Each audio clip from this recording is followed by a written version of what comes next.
거절을 못해서 손해본 적 한두 번이 아니었습니다.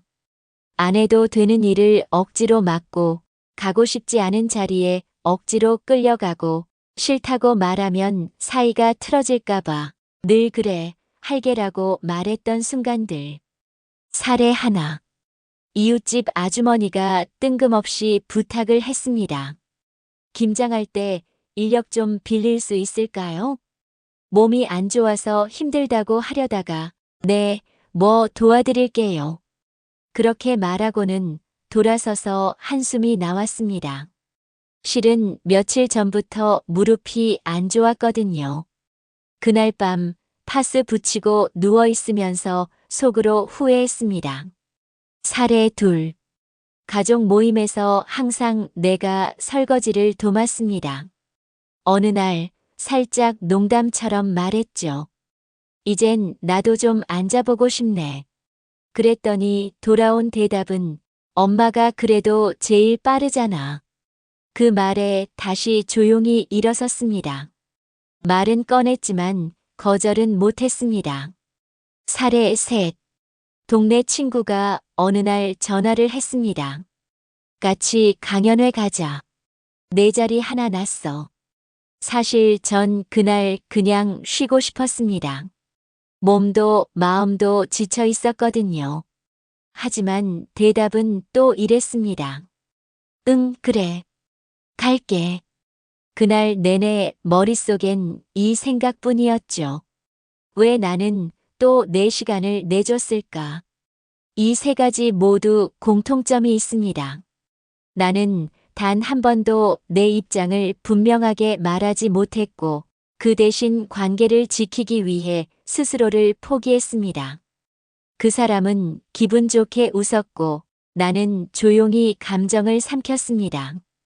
거절을 못한다는 건 단지 착해서가 아닙니다. 대부분은 관계를 망치고 싶지 않아서입니다. 그리고 나를 나쁘게 보지 않았으면 해서죠. 하지만 계속 그렇게 하면 좋은 사람은 될 수 있어도 행복한 사람은 되지 못합니다. 마음속에선 자꾸 거리감이 생기고 어느 순간 관계 자체가 불편해지죠. 그래서 이제는 거절도 관계 안에서 자연스럽게 할 수 있는 말이 필요합니다. 싸우지 않고 상처 주지 않고 내 입장은 지키는 기술. 그 구체적인 방법들을 다음 편에서 알려드리겠습니다. 관계를 지키면서 거절하는 건 정말 어렵습니다. 하지만 방법이 없는 건 아닙니다. 오늘은 그 중에서도 가장 효과적인 세 가지 방법을 소개해 드릴게요. 첫 번째 기술. 바로 이유를 말하는 거절입니다. 거절할 땐 단순히 싫다, 안 된다고 말하면 상대는 나를 거부당했다고 느끼기 쉽습니다. 하지만 이유를 함께 말하면 상대는 내 상황을 이해하고 수긍하게 됩니다. 예를 들어, 오늘은 무릎이 너무 안 좋아서 오래 서 있긴 힘들 것 같아요. 그날은 가족 약속이 있어서 시간이 어려워요. 이렇게요. 핵심은 상대의 부탁을 거절하는 것이 아니라 지금의 나의 상태를 설명하는 겁니다. 두 번째 기술. 고마움을 표현한 뒤 부드럽게 거절하기입니다. 부탁하는 사람도 용기를 낸 거고 내가 거절하면 실망할 수 있다는 걸 인정해주는 방식이죠. 예를 들어 이렇게 말해볼 수 있어요. 생각해줘서 정말 고마워. 그런데 이번엔 좀 어렵겠어. 이 말에는 당신이 싫어서가 아니다라는 메시지가 담겨 있습니다. 상대는 덜 상처받고 나는 부담 없이 거절할 수 있죠. 세 번째 기술. 대안을 제시하며 거절하기입니다.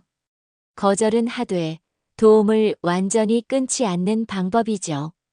예를 들면 오늘은 시간이 어렵지만 내일은 잠깐 도와드릴 수 있어요. 직접 가긴 어렵지만 필요한 물건은 사다 드릴게요.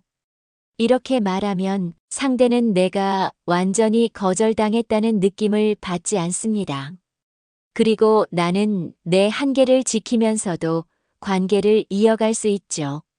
이 세 가지 기술을 함께 기억해 보세요. 1. 이유를 말하며 거절하기. 2. 고마움을 담아 거절하기. 3. 대안을 제시하며 거절하기. 중요한 건 이 모든 말의 바탕에는 내 감정과 상황을 존중받아도 된다는 생각이 깔려 있어야 한다는 겁니다. 그 생각이 있어야 내가 나를 위해 단호하게 말할 수 있습니다. 다음 편에서는 방금 배운 말하기 기술들을 실제 상황에 어떻게 적용하면 좋을지 구체적인 사례를 통해 함께 연습해 보겠습니다. 이번엔 실제 상황에 말하기 기술을 어떻게 적용하면 좋을지 구체적으로 살펴보겠습니다. 먼저 일부에서 나왔던 첫 번째 사례부터 기억하시죠? 이웃 아주머니가 김장을 도와달라고 했던 상황이었습니다. 그때 이렇게 말할 수 있었을 겁니다. 어머님 말씀 감사해요. 근데 제가 요즘 무릎이 안 좋아서요. 김장처럼 오래 서 있는 건 정말 어렵겠어요. 여기에는 이유를 말하며 거절하기가 적용됐습니다. 상대의 부탁을 무시한 게 아니라 내 상황을 설명한 것이죠. 그 다음엔 이렇게 덧붙이면 좋습니다. 그래도 필요한 재료나 장은 제가 대신 봐드릴게요. 대안을 제시하는 거절입니다. 상대는 덜 서운하고 나는 무리하지 않아도 됩니다. 두 번째 사례였던 가족 모임의 설거지 상황을 떠올려 보죠. 이럴 땐 먼저 이런 식으로 시작합니다. 나도 앉아서 얘기 좀 나누고 싶었어. 매번 설거지할 때마다 다들 저만 빠진 얘기 하더라고요. 이건 단순히 하기 싫다는 게 아니라 내가 소외감을 느낀다는 감정 공유입니다. 그리고 이렇게 덧붙이면 좋습니다. 오늘은 형님이 설거지 맡아주시면 다음엔 제가 할게요. 역할을 바꾸자는 제안으로 불만 대신 공평함을 이야기하는 말입니다. 이런 방식은 싸우지 않고 관계를 지키는 힘이 됩니다. 세 번째, 친구의 강연회 제안 상황이었죠. 여기선 이렇게 말할 수 있습니다. 내 생각해줘서 정말 고마워. 근데 요즘 몸이 좀 지쳐서 이번엔 나 혼자만의 시간이 필요해. 고마움을 담은 거절의 이유 설명까지 곁들인 표현입니다. 상대도 이해할 수밖에 없습니다. 거절이 어려운 이유는 거절하면 상대가 날 싫어할까봐 두렵기 때문입니다. 하지만 지금처럼 말하면 오히려 관계가 더 건강해집니다.